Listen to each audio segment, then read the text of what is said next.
sot đi vô nam si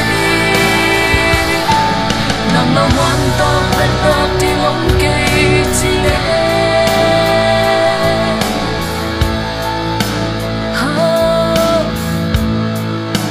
sang bên bao nang qua kilo ấy tết tổ hôn ngom co tem bên nuột bay xiên lung khăm kiên lung doan kiên anh ấy hiện đã kết về hôm kề hôm em việc thao hôm quan đình gió na hôm dễ đi